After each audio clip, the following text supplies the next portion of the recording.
varios médicos dentro de Cuba han detectado en el IPK, que siempre hace sus pruebas. El IPK es el instituto que se dedica a estudiar las enfermedades tropicales.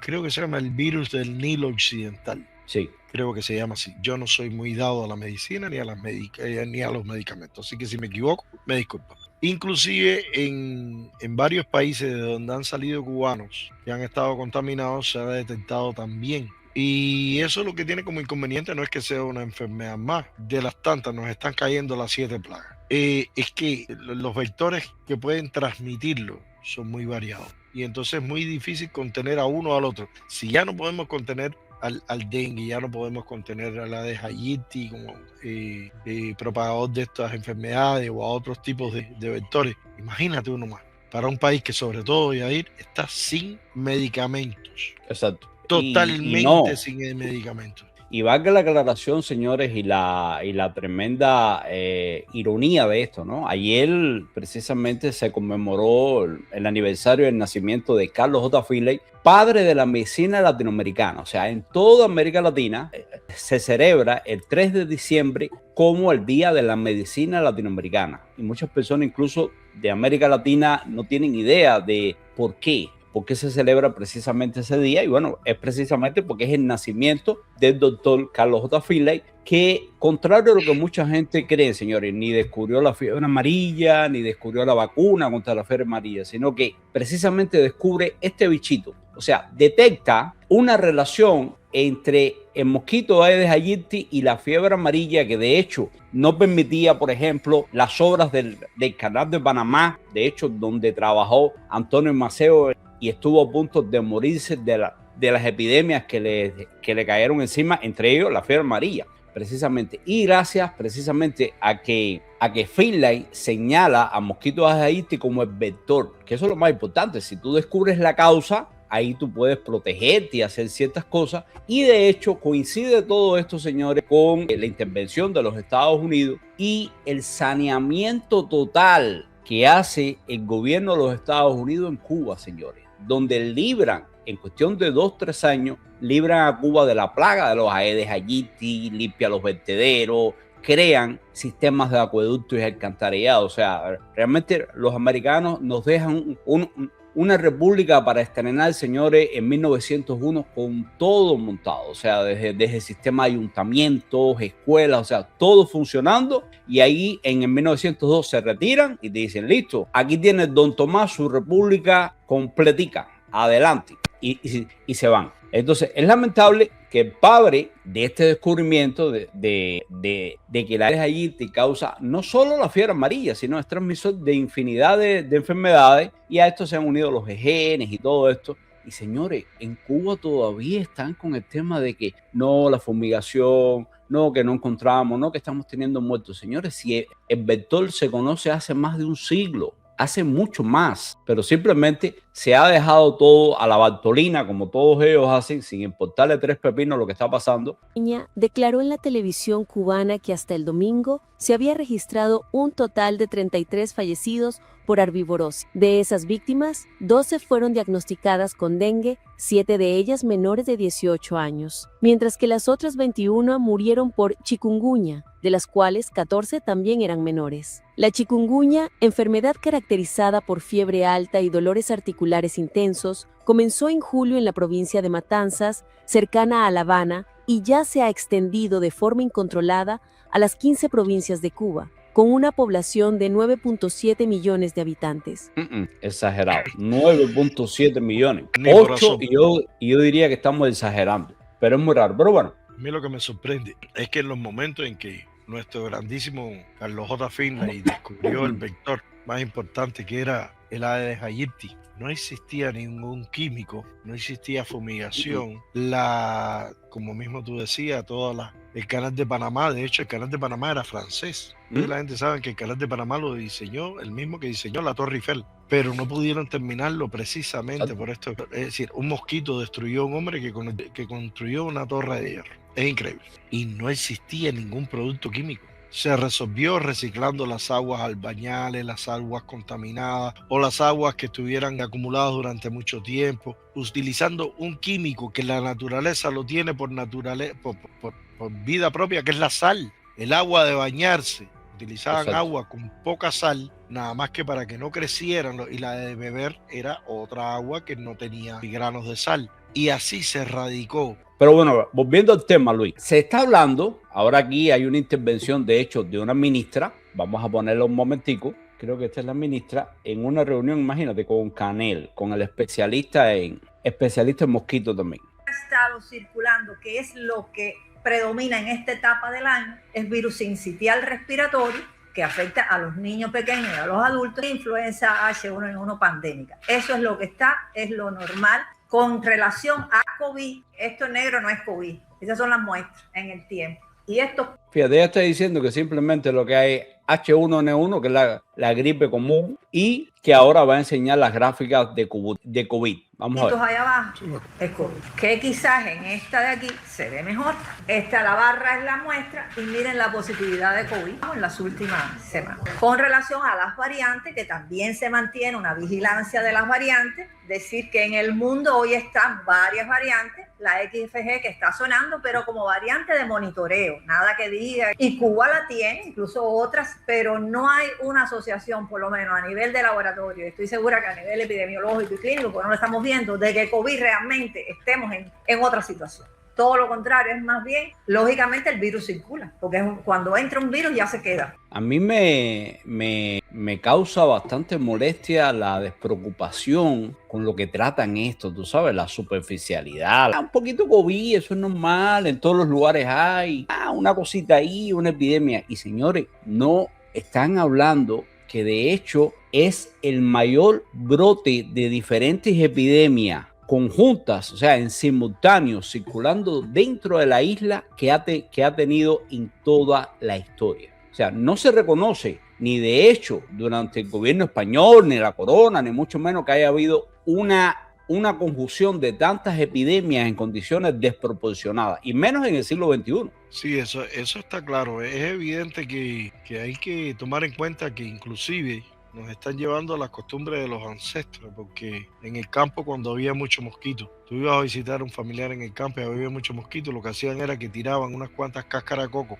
o bosta de vaca, se encendían y no venía un solo mosquito a la casa. Es verdad que no huele bien, pero te cuida. Sí. ¿Y ahora qué vas a hacer? Primero no puedes sacar la bosta de vaca porque ni vaca hay. Y lo de coco, ¿para qué lo vamos a hablar? No, y tú mencionabas la sal, imagínate, es uno de los pocos países que no tiene salina ninguna, que las pocas que tiene, o sea, sí tiene, pero tiene muy pocas. Entonces, las salinas principales están en la zona oriental y tienes que llevarla en barco a la zona occidental, y una tragedia ahí que digo, caramba, pero si Cuba está rodeada por agua, ¿por qué no tiene salinas en Pinar del Río, en el centro, no sé, en todas partes? Bueno, yo aprendí a decirle el huracán del 59. Sí. Porque todo el mundo hablaba del huracán Flora, ¿no? Del Flora que pasó y que destruyó. Y yo dije, no, el que más ha hecho daño es el de 59, que pasó en el 1959 y todavía estamos viendo cada vez más sus embates. Porque esto no puede ser controlado de un día para otro. Tú no puedes estar 65 años dejando destruir la limpieza de las ciudades, ¿cómo se llama? La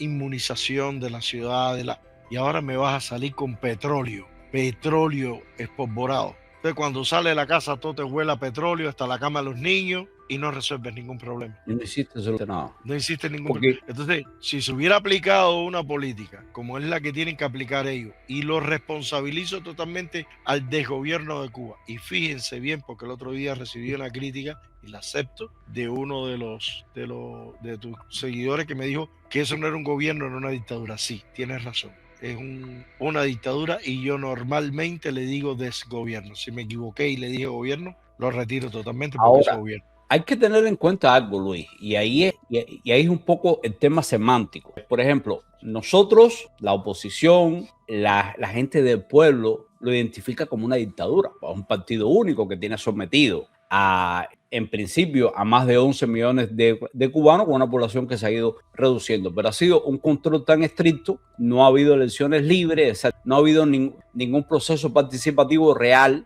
y por lo tanto es una dictadura, es una tiranía, como le queramos llamar. Ahora, para el resto del mundo, aunque uno identifique, por ejemplo, al régimen de Venezuela como una narcodictadura, etcétera, etcétera, todavía Venezuela conserva un asiento en la ONU y todavía tienen un voto en Naciones Unidas. Y Cuba, con Díaz-Canel y Bruno Parrilla y toda esta gente, tienen un voto en la ONU igualito al que tienen los Estados Unidos. O sea, nos duele, pero lo mismo con Nicaragua, lo mismo con Irán, o sea, lo mismo con Corea del Norte. O sea, un grupo de tiranías que son impresentables, pero que a efectos de la comunidad internacional son gobiernos. ¿Gobiernos totalitarios? Sí. ¿Gobiernos dictatoriales? También, pero también son gobiernos. O sea, no está mal decirlo. No está mal decirlo.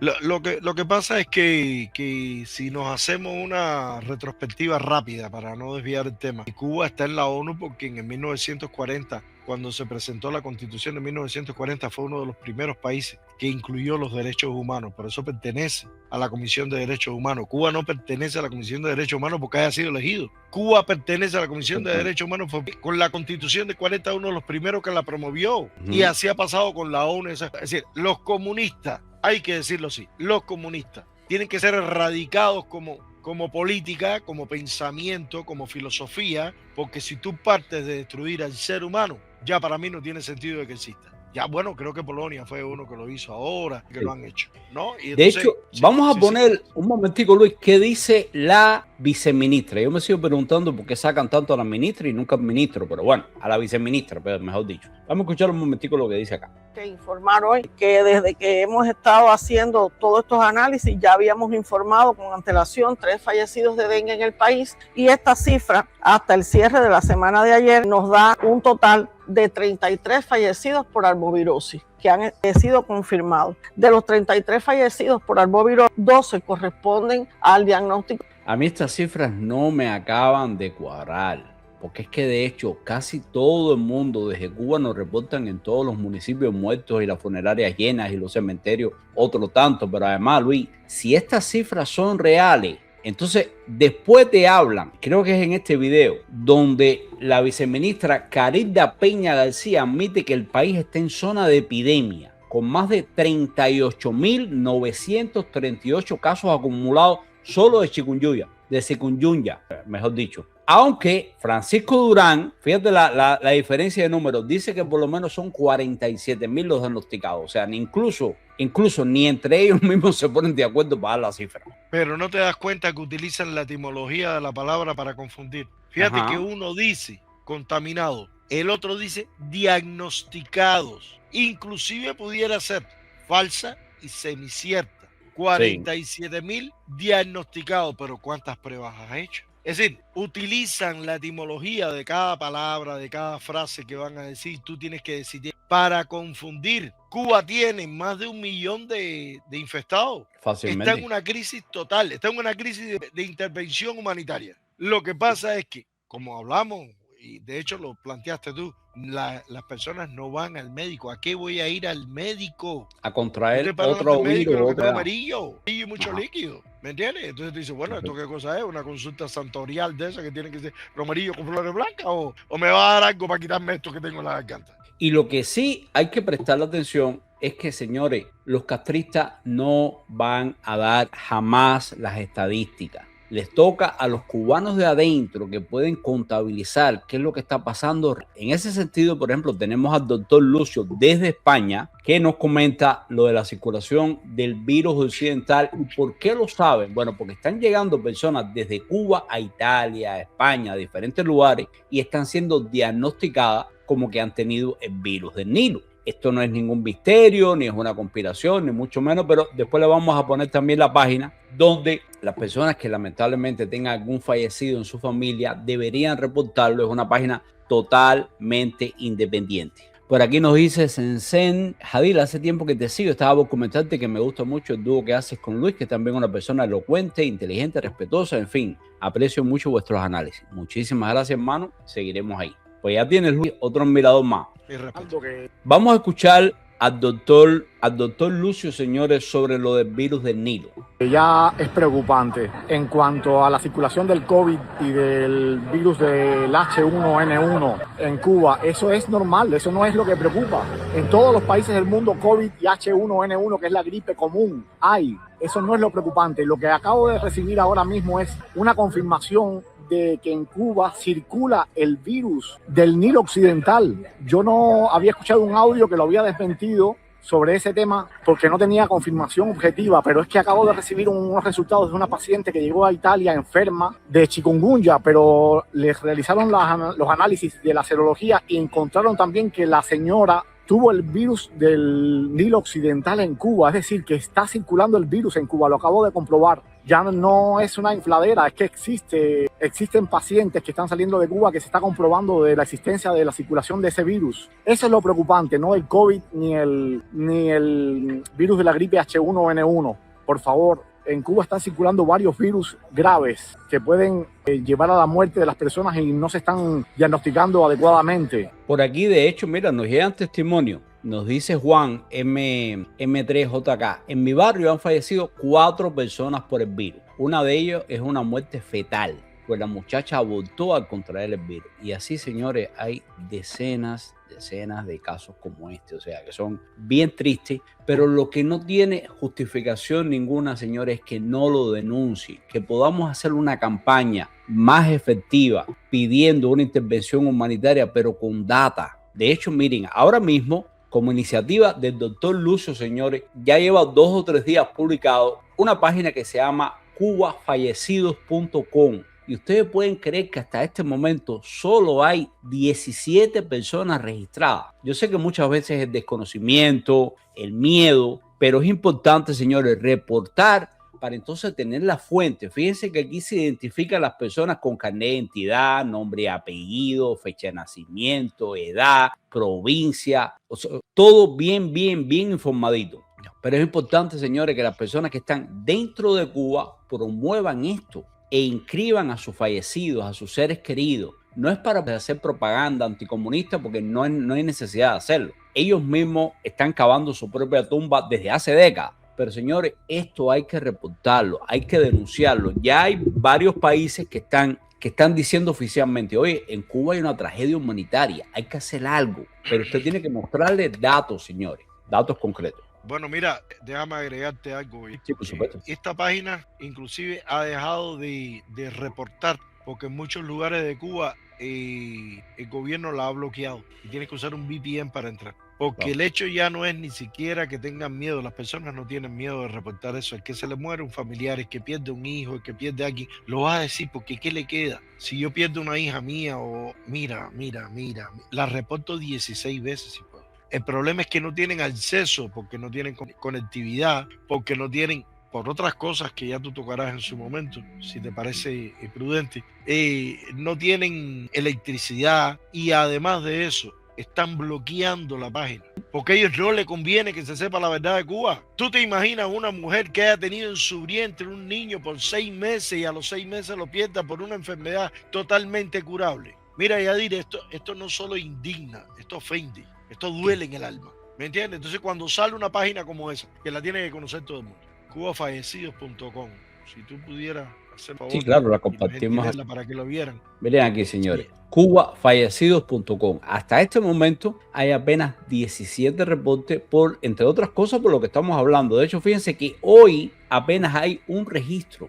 O sea, alguien que pudo entrar y son casi la 1 de la tarde de hoy, jueves 4 de diciembre, día de Santa Bárbara, de hecho, algo muy significativo para todos los cubanos. Yo creo que, ya te digo, sería bueno, en la medida de lo posible, de Luis, dotar a los cubanos de conocimiento, cómo instalar un VPN, preferiblemente un VPN gratis. Permíteme un espacito para darle un VPN muy sencillo que se utiliza en cualquier navegador. Los navegadores, para dar un conocimiento general, quien no los conozca, son, por ejemplo, el Edge de Windows o el Chrome, que se usa bastante, o el Brave. Yo recomiendo Brave. Tienen un add-on, es decir, algo que tú le añades que se llama Browsec, BROSEC, Browsec. tú le añades el browser, tú le pones en el navegador browser para Chrome y él te sale, lo instalas y cuando tú lo activas te permite salir de Cuba a buscar la información que tú quieras sin ser censurado por el gobierno cubano. Es muy simple, es gratis y además de eso es bastante rápido y te permite salir de Cuba sin que sea censurado. Si pudieras poner el browser. Aquí les estoy compartiendo por el chat del Brave. Es genial. O el que utilice Chrome puede utilizar Browsec, que Browsec es B-R-O-C-S-E-C, Browsec. Es como un agregado que se le pone y te permite activarlo. Y con eso van a poder salir de Cuba de una manera muy simple. Mire, señores, aquí lo tienen, Browsec, que es como se llama, lo pueden ver, aquí les estoy compartiendo la página. Ahí está. De forma tal eso es el navegador, esa misma dirección que acabas de poner ahí. Se la pones a tu navegador, lo instalas y él te permite salir. De hecho, te dice con qué IP pública vas a salir. Vas a salir con una IP, por ejemplo, de Holanda, de los Países Bajos, ¿no? Entonces, señores, eso es una de las cosas clave. VPN. Yo comprendo que Tor, por ejemplo, para instalarlo dentro de Cuba, a veces con los equipos que tiene y la conexión a internet que es muy lenta y todo, yo me imagino que debe ser terrible. Pero sí tienen que tratar de cuidarse, lo que hemos hablado antes, usar seudónimos en las redes sociales para evitar la represión. Pero es importante que quienes puedan reportar lo que está pasando, señores, con estos fallecidos, con estas nuevas víctimas del comunismo, de la tragedia cubana, es importante que lo hagan. Aquí.